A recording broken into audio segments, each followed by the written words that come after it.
你有冇試過大半生都勸自己做個好人，對身邊嘅人出心出力，甚至寧願自己捱苦，都要幫親戚朋友解困，但最後換嚟嘅唔係感激，而係得寸進尺、恩將仇報，甚至搞到自己一身病痛，半生積蓄咁好。如果你而家正面對住人生下半場嘅運勢低谷，覺得無論點努力都衝唔破個困局，今日我講嘅每句話，可能會顛覆你對善能同命運嘅所有認知。好多人話風水係睇風睇水，但我今日要殘屋金撕開真相話你知，搞垮你大半生運勢嘅根本唔係屋企個風水陣擺錯，而係你一直以為係美德嘅人情味。我將過去幾十年睇盤嘅真相凝縮成一條你必須死守嘅玄學防線。如果你連呢個真相都唔敢面對，你下半生嘅衰運只係啱啱開始。你有冇試過明明自己出心出力去幫人，最後反而惹到一身蟻，甚至連累自己破財又傷神？我睇過幾千個中年人嘅命盤，發現一個極其殘酷嘅規律。好多人踩入中年，昔日坐喺度呻，點解我大半生咁好心，個天偏偏要我承受咁多倒霉事？但真相係唔係個天針住你，而係你根本唔識得把守自己嘅氣場大門，任由外邪入侵。幫錯人唔單止係嘥心機，喺風水命理上係你主動打開缺口，俾衰運道灌入你本來安穩嘅氣場。好多人以為好心一定有好報，以為做善事、幫朋友甚至幫親戚孭債就係積陰德催旺自己個運。但我今日要破你呢個迷信。喺玄學世界入面，毫無底線嘅善良其實係一重漏財破格嘅大凶之兆。你以為你係喺度幫人渡過難關，但其實你係用自己辛辛苦苦儲落嘅後半生福報去填補別人命盤入面深不見底嘅黑洞。風水命理古直敵天髓有云：順逆自己，不可不知；理氣之正，不可不察。呢句話講得好白，就係話世間萬物嘅運勢起伏都有佢既定嘅軌道。別人嘅衰運同你好運中間嘅氣場並唔可以隨便亂溝通嘅。原來當你隨便插手別人嘅因果，打破人際邊界去強行幫人，你就係將對方身上頹敗嘅戾氣直接引流到自己身上。講起呢種好心做配事嘅氣場翻世，我哋要睇翻幾百年前嘅晚清名臣陳國藩。陳國藩早年喺京城做官嗰陣，出名係個熱心腸同學，滿身有求必應，邊個爭戰保官缺，邊個統統撩有是非，佢都親自出面幫手拆掂佢。結果點？佢唔單止得罪咗晒班京城權貴，仲搞到自己連降機級，甚至連屋企人嘅安危都差點受牽連。後來佢閉門事過，深研已經風水，終於悟出一個道理：別人身上帶住嘅兇煞之氣係會透過你嘅心願傳染過嚟嘅。於是佢斬釘截鐵立下咗著名嘅五不幫鐵律：不幫越界之士，不幫不知感恩之人，不幫窮病交加之谷特。自此之後，佢斬斷外來煞氣，自身氣場先至得以重新聚攏，最終平定天下，成就一代一代大業。幾百年之後，同樣嘅氣場定律一樣喺香港發生。時移世易，我哋將鏡頭嚟翻去70-80年代經濟起飛嘅香港。當時荃灣有間老字號製衣行，老闆叫發叔。發叔為人極之仗義，行家周轉唔靈，遠房親戚賭輸錢，佢通通開佢桶底攞現金幫手，連單據都唔簽。但喺玄學佈局上，發叔嘅看房大門就等於長期向住30位打開，任由衰氣場區直入。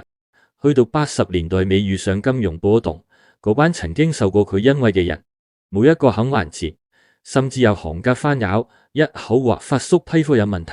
結果一間本身坐北向南、風水極佳、本應皇族3代嘅大漢，短短2-3個月內就宣告清盤，發叔晚年積蓄盡晒，非常淒涼。而家就喺香港，每日都有人重蹈發叔嘅覆轍。我上個月接咗個客叫阿明，係觀台一間貿易公司嘅中層主管。阿明有個舊同事，晒日因為做錯嘢俾老細針對，阿明心軟，次次都主動幫佢補鑊，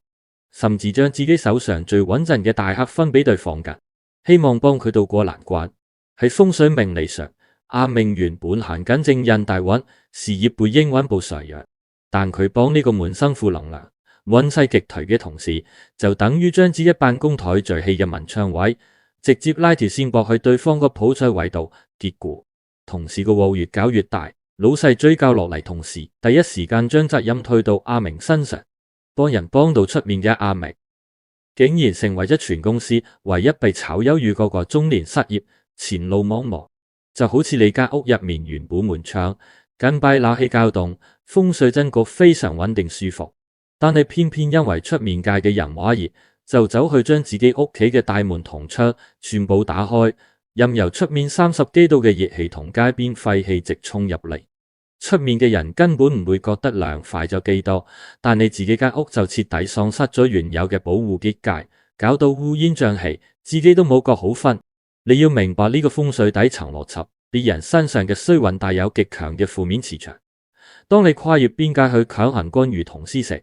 對方嘅殺氣就會順住你打開嘅缺口空中倒灌，直接壓垮你原本安穩嘅吉星。唔係你命唔好，係你錯將善良用嚟為人殺氣。風水保護唔到亂發慈悲嘅人，毫無底線嘅幫人，先係最節選福報嘅毒藥。睇到呢度，你可能已經開始認得自己身邊嗰啲不斷索取嘅吸血鬼，甚至都抽一好涼氣。但係呢度有一個更隱蔽嘅真相，係我發現大多數香港人一做緊，甚至以為係極之正常嘅社交習慣，卻不知不覺將自己下半生福報路走晒。如果我話你知，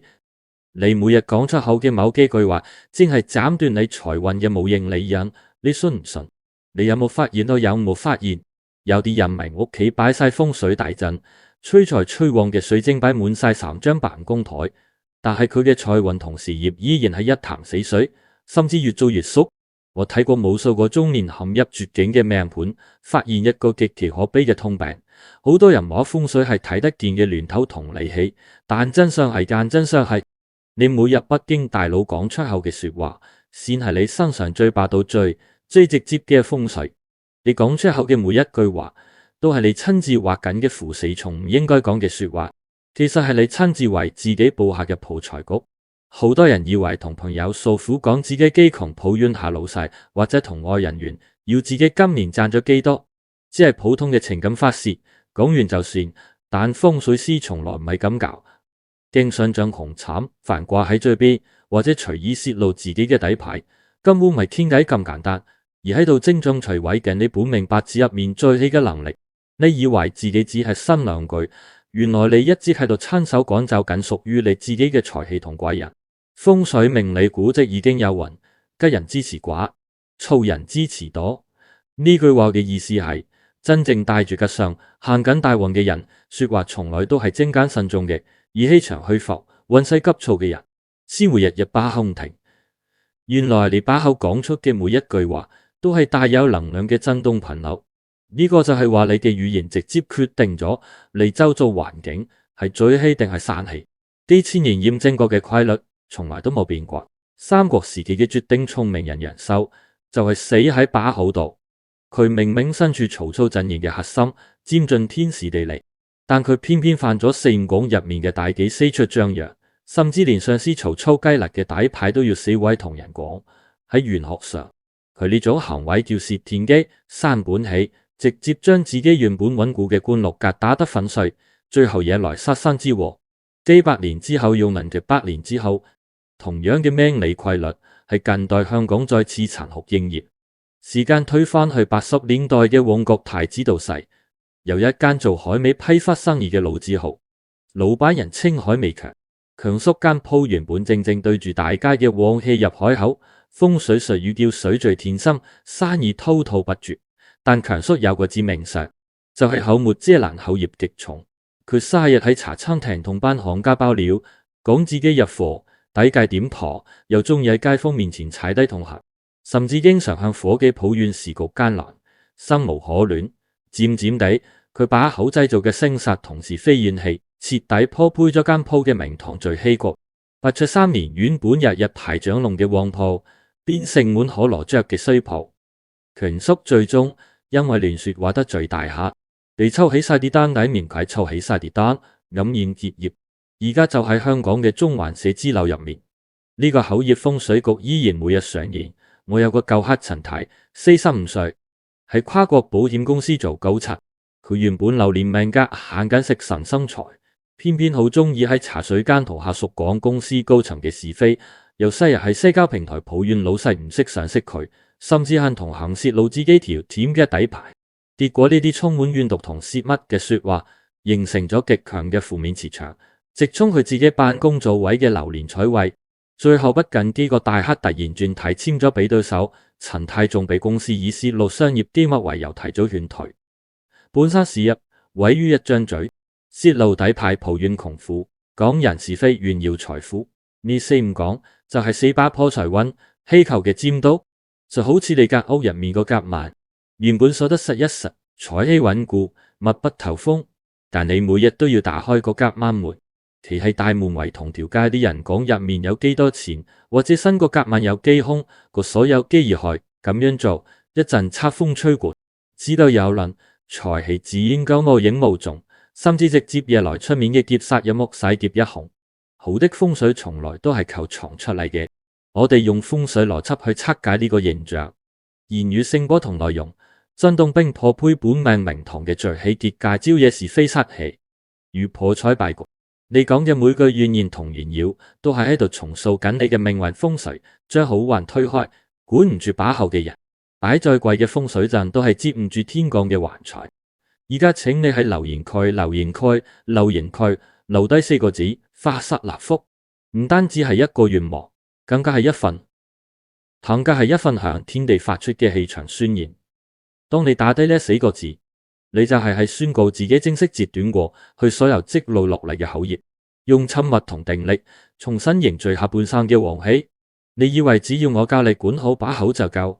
如果我話你知，真正拖垮你運勢嘅，其實係你日日望住，甚至主動走去你嘅日底閒事。好多人以為自己係仗義執言，但其實係親手將自己推落萬劫不復嘅深淵。你有冇試過，明明單嘢根本唔關你事，你見人哋可憐或者睇唔過眼，就企出嚟幫手出頭講兩句？好多人話呢啲叫見義勇為，係香港人嘅獅子山精神。但真相係每一次你強出頭，都係喺度徒手拆緊自己屋企幅風水擋煞牆。我最驚就係聽到啲客同我講：師傅，我唔忍心睇住佢咁慘，咪幫手搞下咯。今日我就要用最赤裸嘅風水真相去打醒你，等你知道自己大半生到底做錯咗啲咩。風水講究藏風在起，你亂理閒事，其實就等於拆走自己屋企幅擋煞牆，任由外界煞氣直衝你嘅本命。好多人以為路見不平拔刀相助係積緊福報，甚至會惹來貴人相助，但風水師從來唔係咁教。原來世間上大部分所謂嘅閒事同糾紛，背後都纏繞住極其複雜嘅因果同深不見底嘅怨氣。當你一插手，原本屬於別人嘅煞氣就會即刻轉移目標，直幫你身上。你以為自己係救世主，原來你一直信錯咗，你犧牲自己嘅安穩，揾嚟嘅只係成為別人因果報應嘅避雷針。風水古籍青囊經有云，風水古籍青囊經有云，係咁。呢句話嘅白話話意思係宇宙間嘅氣場係會互相感應同糾纏嘅，你主動去招引咩氣，就會將對應嘅吉凶禍福引落自己身上。呢個就係話，當你主動去招惹嗰啲充滿爭鬥怨恨嘅閒事，你就係主動將衰氣引入自己個命盤度，神仙都難救。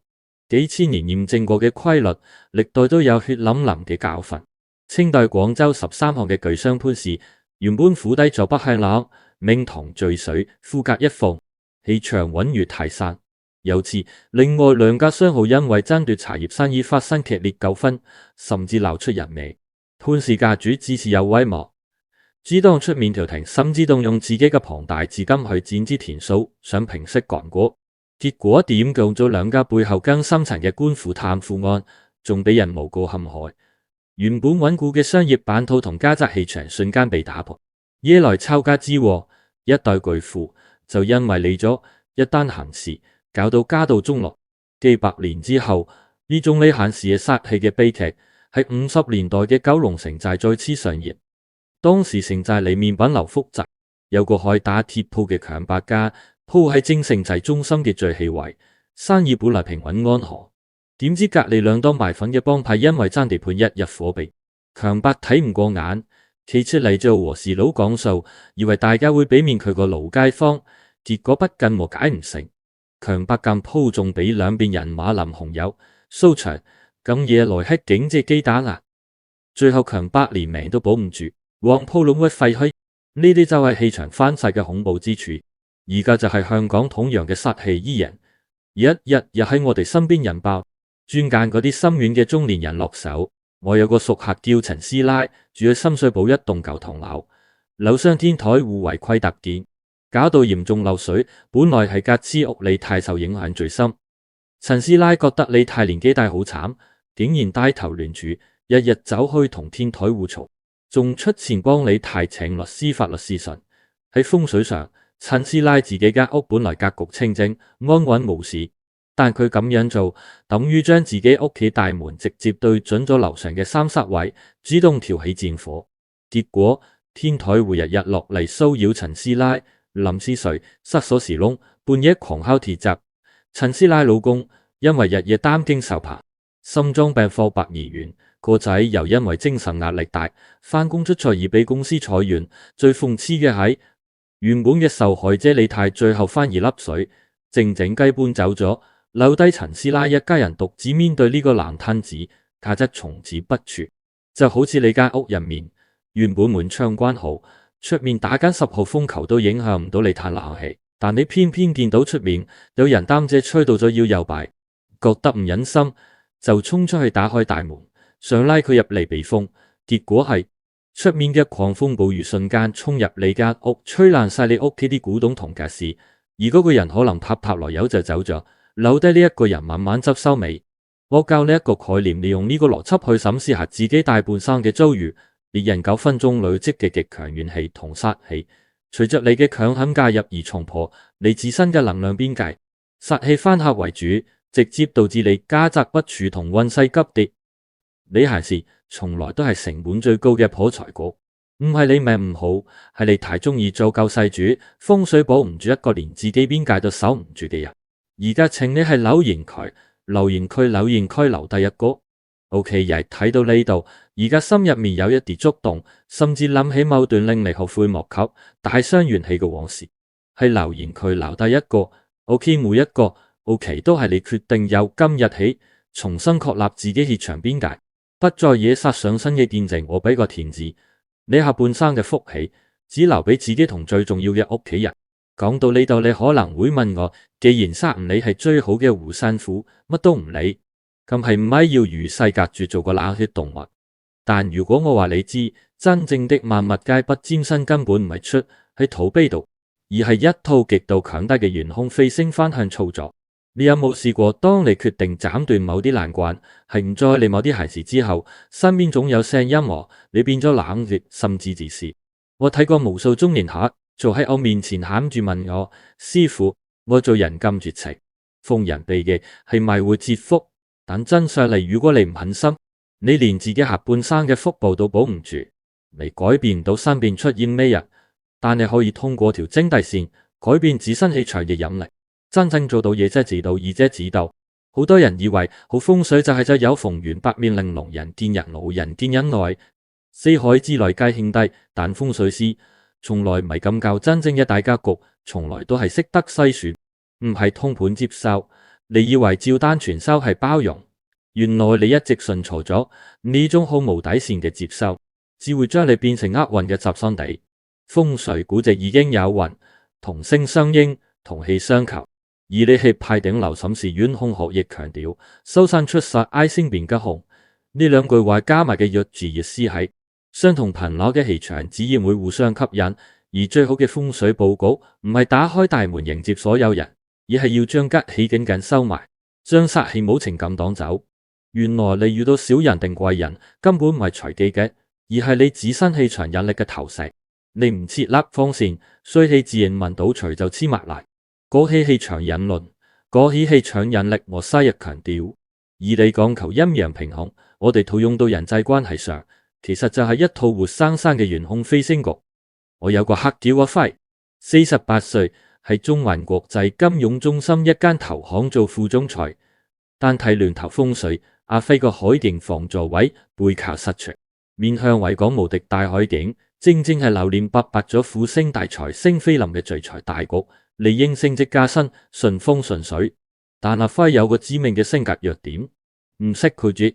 佢覺得大家一場同事，做人要圓滑，於是佢就成為咗全個部門嘅情緒垃圾桶。有個經常跑數唔達標、滿腹牢騷嘅下屬，日日走入阿輝間房瘋狂訴苦，唱衰公司；有個因為辦公室政治被邊緣化嘅同級主管，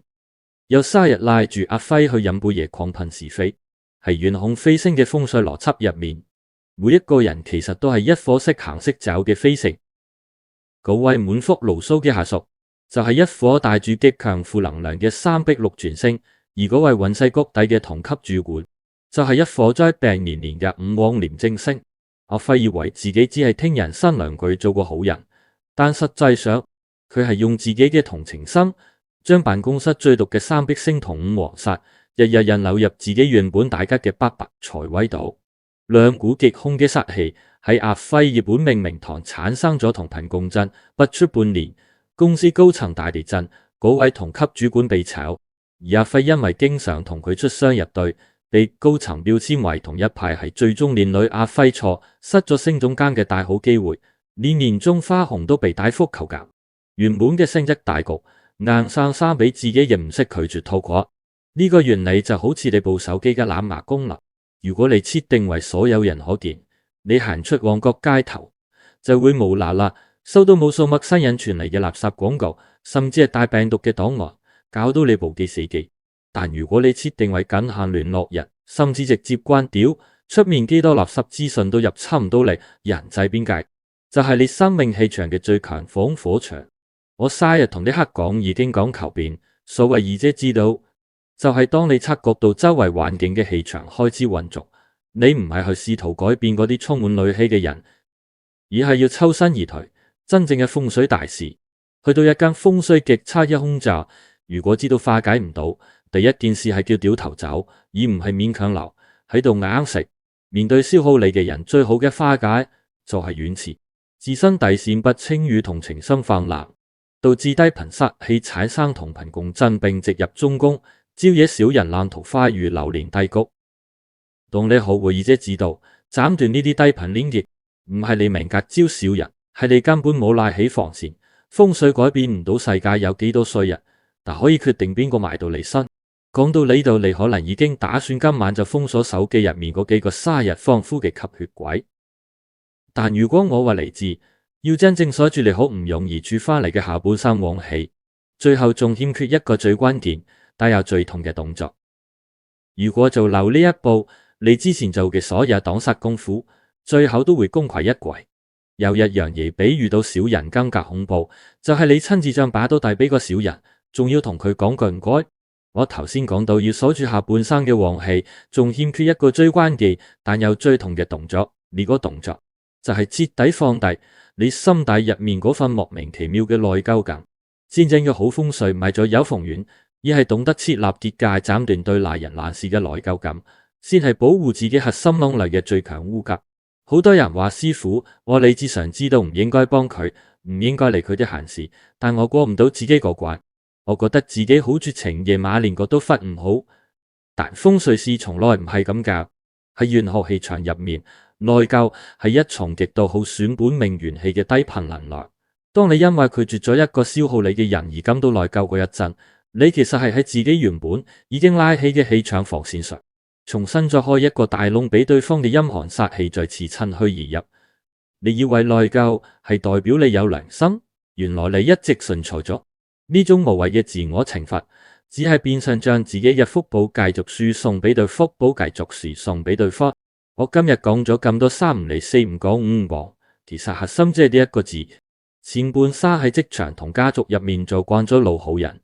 孭起晒啲唔屬於自己嘅責任，去到40、50歲，流年大運開始交接，身體同精力都大不如前。如果仲唔識得斷，將嗰啲吸血嘅藤蔓從自己身上拔除，你嘅晚年運勢絕對毫無保障。而你講究捨得有捨得有捨先有得，就好似一棵樹去到秋天一定要落葉，如果佢捨抱住啲枯葉唔肯放，冬天一到，成棵樹就會被積雪壓斷枝幹。你大半生累積翻嚟嘅人際關係，有80%其實都係消耗你水分嘅枯葉。斬斷業緣唔係冇情，而係順應天道嘅自保。你試下諗翻轉頭，你每次心軟去幫嗰啲不知感恩嘅人，佢哋有冇珍惜過你嘅氣場？冇，佢哋只會覺得你理所當然。風水學上嘅化煞，從來都唔係以牙嘅化煞，係需要帶住一股凜冽嘅煞氣。你要有勇氣面對別人嘅指責，你要有底氣接受某啲關係嘅破裂，因為只有當嗰啲渾濁嘅舊氣場徹底粉碎，真正屬於你下半生嘅清明旺氣，先至入得到你嘅命盤。而家我想問你一個問題㗎，我想問你一個問題，唔使答我。大半生以嚟，有邊個你幫得最多，甚至犧牲自己去成全嘅人，而家反而係傷得你最心寒嘅？如果你都有過呢種痛徹心扉嘅經歷，喺留言區話我知，我會睇每一個留言，將你嘅委屈同不甘留喺呢度，然後熄咗個網之後，徹底將呢個人從你嘅氣場入面踢出去。我希望你記住，風水只係其中一個因素，我教你擋煞，教你聚氣，但如果最後你連保護自己嘅決心都冇，再貴嘅陣局都係徒勞。由今日開始，試下做個絕情嘅人，唔理閒事，唔講廢話，唔幫錯人，將所有嘅專注力同能力全部收回喺自己同真正錫你嘅屋企人身上。當你嘅氣場變得冇比純粹同堅硬，世間上任何嘅小人同衰運都慢到你身。記住，你嘅福報好貴，唔好留俾唔值得嘅人。